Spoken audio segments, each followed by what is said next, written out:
천사의 아침 방문을 찾아오신 여러분을 환영합니다.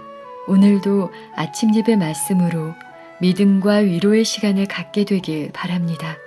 성도 여러분 안녕하십니까? 오늘도 아침 예배에 찾아오신 모든 성도님들을 진심으로 환영합니다. 오늘은 목사님께서 특별한 말씀을 준비해 주셨습니다. 바울의 인생의 마지막 장면에 대한 말씀 2부의 말씀입니다. 네로 황제 앞에 선 바울은 과연 어떤 말로 복음을 전하게 될까요? 오늘 말씀을 꼭 들어보시길 바랍니다. 이제 기도하겠습니다. 하늘에 계신 아버지, 우리에게 말씀으로 양심을 씻을 수 있는 귀한 시간 허락해 주심에 감사드립니다. 이 시간을 통해서 우리의 마음이 먼저 하나님께 바쳐지길 원합니다. 우리의 생각과 감정을 주관하여 주시옵시고 말씀 속에서 주님의 뜻이 무엇인지 발견할 수 있도록 인도하여 주시옵소서. 오늘도 말씀을 전하시는 목사님께 새 힘을 허락해 주시옵시고 권면을 받는 모든 성도들이 하나님께 영광 돌릴 수 있도록 인도하여 주시옵소서. 예수님의 이름으로 기도드립니다. 아멘. 안녕하십니까? 오늘은 바울의 인생 마지막 장면 두 번째 시간을 갖겠습니다. 디모데후서 4장에는 바울과 네로가 서로 얼굴과 얼굴을 마주 대하는 장면이 나옵니다.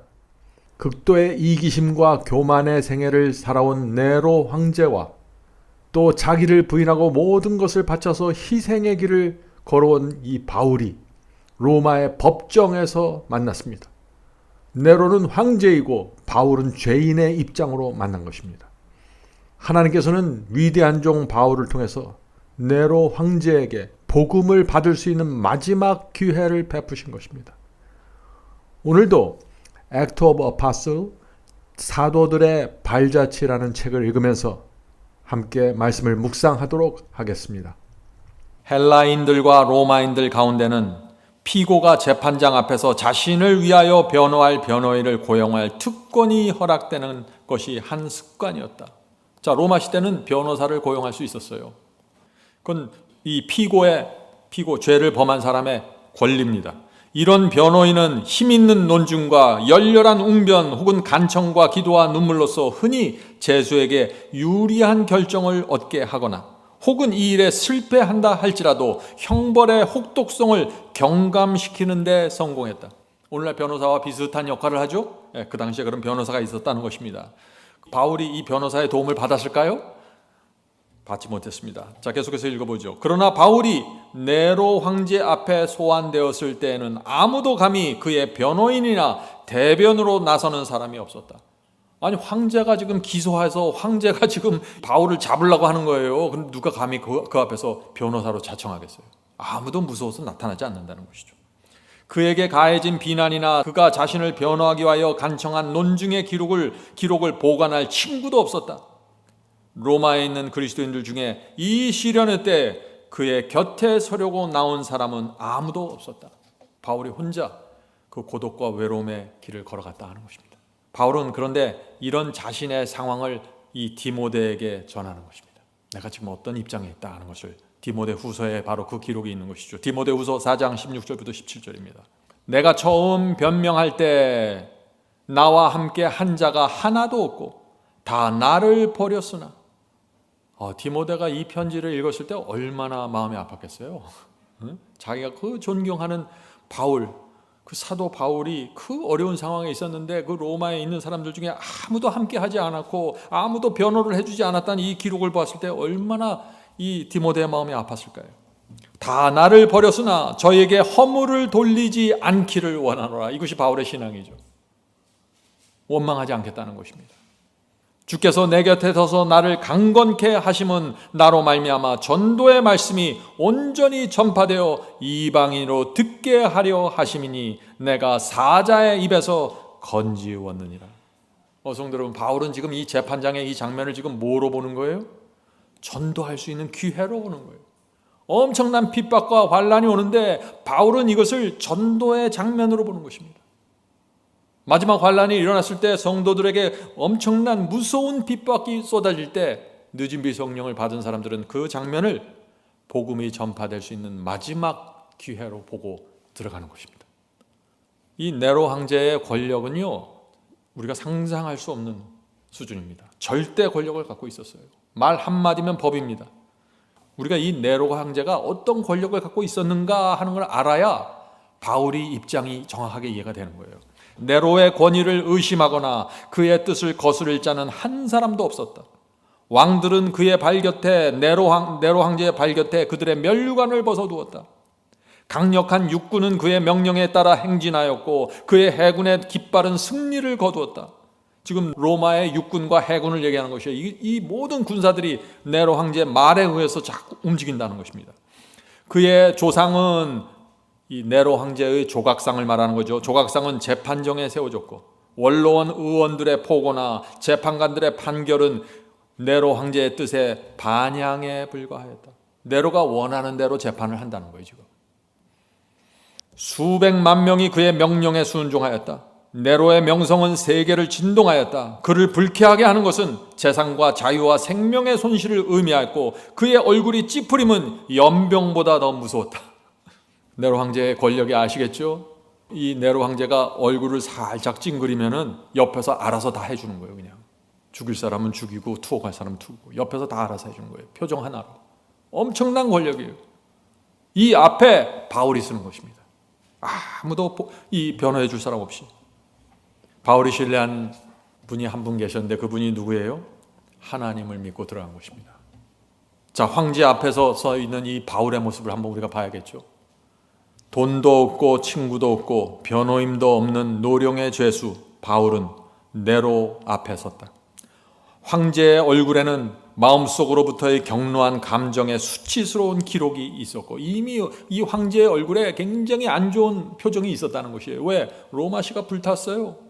그것을 다 이 바울에게 뒤집어 씌워야 돼요. 그러니까 자기 표정을 통해서 자기의 심중을 다 옆에 있는 재판관들이나 원로들에게 다 표현하고 있는 것입니다. 지금 바울의 경험은 빈곤과 극기와 고통의 그것이었다. 그의 원수들이 그를 위협하려고 행한 끊임없는 오정과 잘못된 소문을 퍼뜨리는 거죠. 오전과 비난과 학대에도 불구하고 바울은 두려움 없이 십자가의 깃발을 높이 들었다.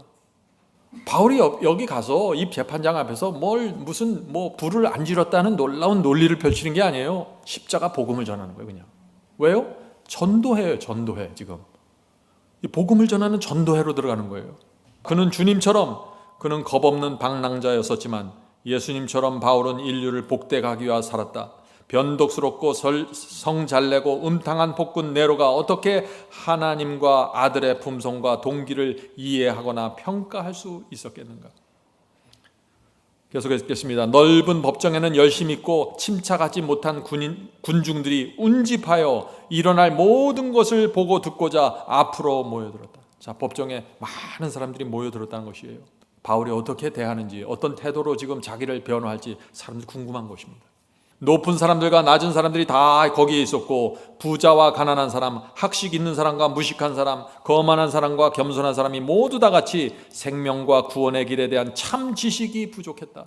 진리를 모르는 사람들이 다 모여 있는 거예요.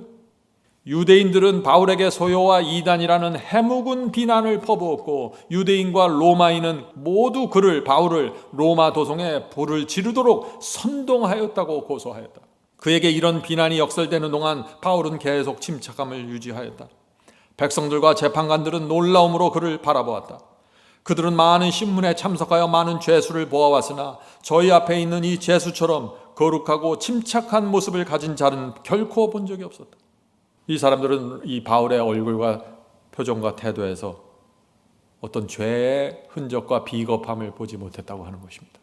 다른 죄수들하고는 너무나 달랐다는 것이죠. 재판관들의 예리한 눈들은 죄수들의 얼굴의 표정을 보고 그들의 죄상을 알기에 익숙했지만 바울의 얼굴에서 범죄의 어떤 증거도 찾지 못하였다. 바울이 자신을 위하여 변호하도록 허락을 받았을 때 모두 깊은 관심을 갖고 귀를 기울였다. 이제 바울이 변호사가 없으니까 자기가 자기를 변증하는 것이죠. 바울이 무슨 말을 할까? 사람들은 다 귀를 거렸다는 것입니다. 기소당한 바울이 법정에서 이제 자기가 변호를 하는 것입니다. 말씀을 읽겠습니다. 바울은 의아해하는 군중 앞에서 십자가의 깃발을 높일 수 있는 기회를 가지게 되었다. 바울이 그의 앞에 모인 무리들 곧 유대인들과 헬라인들과 로마인들과 여러 나라에서 온 사람들을 바라볼 때 바울의 영혼은 그들의 구원에 대한 열렬한 소망으로 분기된다. 참 놀라운 신앙 아니에요? 전혀 이 법정의 분위기와 따로 놀고 있는 거예요. 지금 바울은 그 사람들을 하나의 영혼들로 보는 것입니다. 네로도 영혼이고 원로원도 영혼이고 재판관도 영혼이고 수많은 유대인들과 자기를 죽이려고 하는 사람들이 다 영혼들이에요.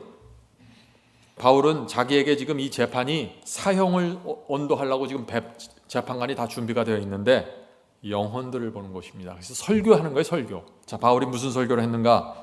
바울은 그를 둘러싼 위험들과 매우 가까운 것처럼 보이는 무서운 운명을 보지 않는다. 자기 앞에 있는 그 장면을 보지 않고 그 너머를 본다는 것입니다. 그는 죄인들을 위하여 하나님 앞에 단원하시는 중보자 예수님만을 바라본다. 예수 그리스도의 피로 구원을 얻어야 될 이 영혼들을 보는 거예요. 그리스도의 중보, 하늘 성소에서 이루어지는 그리스도의 중보를 보는 것입니다. 참 놀라운 이게 계시예요. 이게 계시의 눈으로 보는 거예요. 인간의 웅병과 능력 이상으로 바울은 복음의 기별을 제시한다. 그는 청중들에게 타락한 인류를 위하여 마련된 희생제물을 가리킨다. 그는 인간의 구속을 위하여 무한한 대가가 지불되었음을 선언한다. 인간이 하나님의 보좌에 동참하도록 만반의 준비가 갖추어져 있다. 천사들로 말미암아 땅은 하늘과 연결되고 사람들의 행위는 선악간에 무한하신 재판장의 목전에 드러난다. 지금 이게 무슨 장면이에요? 너희들이 나를 지금 재판하기 위해서 이렇게 모여 있는데 사실은 너희들이 하늘 법정에 지금 다 참여하게 돼. 너희들이 결국 심판받게 될 거야. 지금 그 얘기를 하는 거예요. 사람들이 기가 막혔을 거예요. 바울은 지금 이 사람들 앞에서 그리스도의 희생과 중보하시는 은혜를 얘기하면서 모든 사람의 행위는 하나님의 심판대 앞에 가서 심판받는다는 걸 선포하는 것입니다. 이들의 양심 속에 성령께서 파고드는 호소를 주시는 거죠. 이때 자, 바울의 설교를 듣는 재판장의 분위기 어땠을까요? 충실하지 못하는 자들 가운데서 충실하고 불충성한 자들 가운데서 충성하는 바울은 하나님의 대표자로서입니다. 충실하지 못한 사람들이에요. 초대교회 충실하지 못한 사람들이 다 떠나가 버렸어요. 불충성하는 사람들이 다 떠나갔어요. 근데 바울은 하나님께 충성하는 사람으로 하나님의 대표자로 지금 여기에 참여했다는 것입니다. 그의 음성은 바울의 음성은 하늘의 음성과 같이 들려졌다. 말에나 외모에 두려움도 슬픔도 낙담도 없다. 무죄함을 의식함으로 굳건하고 자기는 무죄하다는 것이죠. 양심이 떳떳하니까. 불을 지르지 않았잖아요. 남을 선동하지도 않았고 양심이 깨끗한 거예요. 무죄함을 의식함으로 굳건하고 진리의 갑옷을 입은 그는 그가 하나님의 아들임을 기뻐한다. 그의 말은 전쟁의 부르짖음이 들리는 승리의 함성과 같다. 그가 일생을 바친 사업이 결코 실패할 수 없는 유일의 사업임을 선언한다. 지금 자기가 죽어가는 그 사형을 선고받기 전인데 자기는 승리할 것을 확신하면서 지금 설교하는 것이죠. 비록 그는 죽을지라도 복음은 죽지 아니할 것이다. 하나님은 살아계시고 그분의 진리는 승리할 것이다. 성도 여러분, 우리가 이런 신앙을 배울 수 있을까요? 이 바울의 이 모습을 통해서 우리가 하나님의 말씀을 어떤 태도로 받아야 되는지, 진리가 어떤 위치에 세워져야 하는지 잘 봐야 돼요. 본문을 읽겠습니다. 자, 바울이 설교할 때 사람들의 마음속에 어떤 일들이 생기는지 지금 그것을 말하는 것입니다. 바울을 바라본 많은 사람들은 그 얼굴이 천사의 얼굴과 같음을 보았다. 사도행전 6장 15절에 천사의 얼굴과 같은 것을 보았다는 것이죠. 사람들은 전에 이와 같은 말을 들어본 적이 결코 없었다. 그 말들은 가장 완고한 자들의 심금을 울렸다. 진리의 빛을 잘 모르는 사람들이에요. 하나님이 누군지도 잘 몰라요. 우상 숭배하는 사람들이에요. 이 사람들 앞에서 지금 그리스도의 십자가와 중보와 하늘의 심판을 얘기하는데 성령께서 이 말씀을 갖고 그들의 마음을 울리는 거예요. 이것은 인간의 논리가 아닙니다. 성령께서 그들의 양심을 책망하시는 것이죠. 분명하고 확신을 주는 진리는 오류를 무너뜨렸다. 후에 즐거움으로 이 빛을 따른 많은 사람들의 마음에 빛이 비추었다. 그날에 말해진 진리는 열국은 흐르고 모든 시대를 통하여 살아남을 것이며 그들에게 말한 입술이 순교자의 무덤에서 잠잠하게 될 때 사람들의 마음에 감화를 끼칠 것이었다. 바울은 결국 사형을 받고 순교해서 무덤에 들어가죠. 그러나 그의 설교는 계속해서 남아 있었다는 것입니다. 그 재판정에서 그들이 받았던 감화와 감동이 그들 마음속에 남아 있어요. 진리가 무엇인지 정확하게 몰랐지만은 이들이 바울의 저 표정과 저 태도와 저 신앙이 도대체 어디서 오는 것인가? 하나님은 정말 살아계신 분이 아닌가? 도무지 우상 숭배자들 속에서는 볼 수 없는 그런 신앙의 모습이 나온 것입니다. 그때 네로 황제도 그 설교를 들었을까요? 그렇습니다. 네로는 어땠을까요? 네로 황제는. 네로는 이때 들은 진리를 일찍이 들어본 적이 결코 없었다. 네로 황제 주변에는 전부 원로들이고 학자들이고 우상 숭배자들이고 아부하는 사람들로 가득 차 있었어요. 네로 황제 주변에. 네로 황제 주변에 어떻게 바울과 같은 위대한 사람이 있을 수 있겠어요? 한 번도 본 적이 없는 모습을 보는 거예요, 지금 네로 황제가. 자신의 생애의 중한 죄악이 그에게 그처럼 나타난 때는 결코 없었다. 이게 다 네로 황제가 세팅한 거거든요, 이게 전부. 자기의 죄악이 다 드러나는 거예요, 지금 바울의 설교를 통해서. 하늘의 빛이 죄로 더럽혀진 네로 황제의 심령을 꿰뚫었으며 그는 세계의 지도자인 그가 마침내 고소를 당하여 그의 행위가 공의로운 보험을 받을 심판을 생각하고 두려워 떨었다. 지금 재판장에 끌려나간 건 바울인데 바울은 떨지 않고 오히려 네로 황제가 떨었다고요. 자기가 나중에 하늘 심판대 앞에 설 것을 지금 생각하면서 떨고 있는 것입니다. 네로는 사도의 하나님을 두려워하여 아무런 증거도 없이 고소당한 바울에게 감히 형을 내릴 수 없었다. 두려운 느낌은 한동안 그의 피에, 바울의 피에 굶주린 정신을 제지시켰다. 그래서 처음 재판장에 끌렸을 때 네로가 이 재판장에서 사형을 선언할 수 없었습니다. 그래서 일단 감옥소에 놓고 다음으로 밀어버린 거죠. 그만큼 네로가 두려움을 느꼈다는 것이죠. 성도 여러분, 지금 재판장에서 어떤 일이 생긴 것입니까? 바울이 재판을 받으러 들어갔는데 그 자리에서 수많은 사람들이 그 자리에 모여있는 유대인, 헬라인, 로마인, 황제 다 앞에서 하나님의 심판 밑으로 들어가고 있는 것입니다. 무슨 얘기인가? 진리가 정확하게 선포되면서 성령께서 역사하실 때 그때 굴복하지 않은 사람들은요 다 떨어져 나가면서 하늘 심판대 그대로 올라가게 되는 것입니다. 은혜의 시간이 맞춰지는 거예요. 어떤 사람들은. 무서운 일입니다. 하늘의 심판이 지나가고 있는 장면이에요. 한동안 범죄하고 그 마음이 완고한 네로에게 하늘이 열렸다.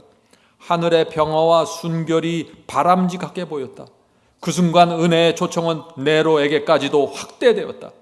그러나 용서를 바라던 생각은 일순간에 불과했다. 양심의 가책을 느꼈어요. 성령의 호소를 들었습니다. 그런데 그것은 일순간에 그냥 지나쳐 버렸다고요.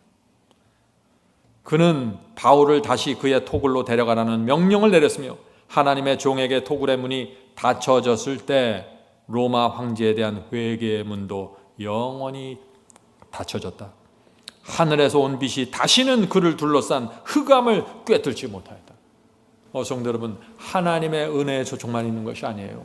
사탄도 옆에서 같이 활동하는 것입니다. 네로가 이 빛에 집중하지 못하도록 즉시 사탄이 와서 어둠으로 또 에워싸는 것이죠. 그래서 빛이 왔을 때 중요한 것입니다. 빛이 오고 성령께서 호소하실 때 그때 굴복하는 사람들, 그들이 하늘의 문을 열게 되는 것입니다. 얼마 후 네로는 하나님의 응보의 심판을 받아야 했다. 성 안에서 반란이 일어났고, 얼마 후에 로마 이 시내에서, 로마 궁에서 큰 반란이 일어나기 시작했습니다. 거리에는 네로 황제와 그의 모든 지지자들을 죽이려고 하는 분노에 찬 폭도들로 가득 찼으며, 불과 얼마 전만 해도 네로 앞에서 그 아부를 하던 그 많은 사람들이 이제 폭도로 변해서 네로 황제를 죽이려고 지금 달려든다는 것입니다. 그들이 신속히 왕궁에 접근하고 있다는 무서운 소식이 들려왔다. 이 위기의 때 네로는 자신이 신뢰하고 의지할 수 있는 하나님이 없었다. 위기의 순간에 그는 용기를 잃었다. 완전히 비겁하게 된 네로는 수치스럽게 또 도성에서 도망하여 몇 마일 떨어진 시골 별장에 피신하고자 하였으나 헛되었다. 그의 은신처는 얼마 후에 발견되었으며 추격하는 기마병이 가까이 접근했을 때 그는 한 종을 시켜 자신에게 치명적인 상처를 입히게 하였다. 이리하여 폭군 네로는 32세라는 젊은 나이로 죽었다. 성도 여러분, 이것이 마지막 빛을 받은 그 네로 황제도 마지막 기회가 있었다는 거예요. 바울 앞에 섰을 때 그에게 마지막 기회가 주어진 거예요. 그의 인생에서. 그걸 놓친 것입니다. 그 강력한 성령의 호소를 들으면서까지. 바울이 자신의 생애를 돌고 마지막 나가는 그 법정에서 얼마나 집중해서 설교를 했겠어요. 놀라운 확신으로 설교를 했을 것입니다. 그 엄청난 성령의 감동을 거절하면서 최후 이 네로 황제의 마지막이 들어간 것입니다. 성도 여러분, 우리 사람은 어차피 한 번은 죽습니다. 그런데 바울처럼 죽을 수도 있고 네로 황제처럼 죽을 수도 있다는 것입니다. 또 바울을 떠난 그 동역자들처럼 세상을 사랑해서 바울을 떠난 그 사람들처럼 살다가 또 죽을 수도 있는 거예요. 우리가 이 세상을 어떻게 살아야 될까요? 정말 이 바울의 마지막 장면을 살펴보면은 아주 진리가 분명하게 드러나게 됩니다. 우리가 어떤 신앙을 해야 될지. 오늘도 주께서 우리의 발길을 인도하시고 감사와 충성으로 살게 되길 간절히 바랍니다.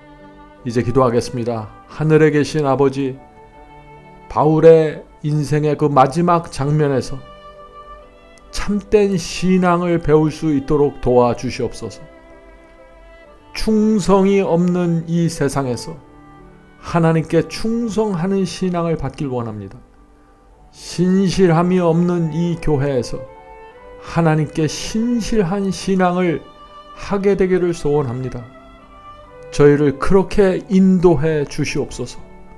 주여, 오늘 함께 예배드린 성도들을 붙잡아 주시고 이 험한 세상에서 하늘이 인정하는 사람으로 살 수 있도록 도와주시옵소서.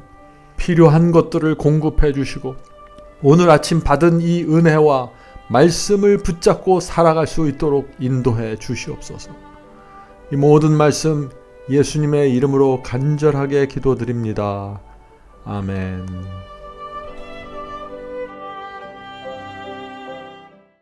성도 여러분, 마지막 사명에서는 아침 예배 채널을 유튜브에서 별도로 운영하고 있습니다.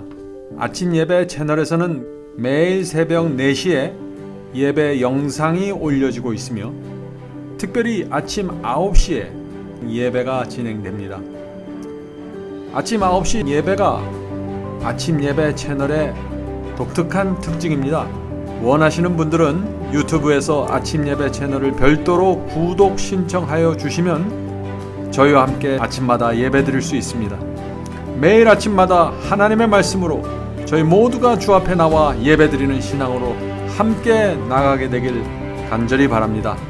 감사합니다.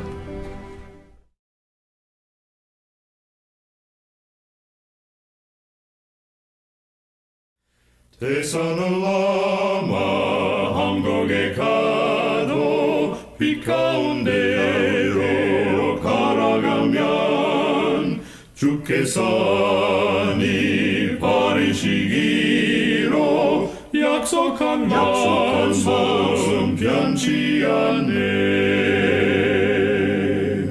하늘의 양 그 밝은 빛이 내 영혼 속에 자고 남지네. 할렐루야, 널 기뻐하며 주 이름 높이 찬양하리. 권명한 자비 널 기뻐하며 영원한 장금 목적하고 그 크신 이름 찬양함으로 날마다 빛에 걸어가리. 하늘의 영광 그 밝은 빛이 내 영혼 속에 자고 남지네. 할렐루야, 널 기뻐하며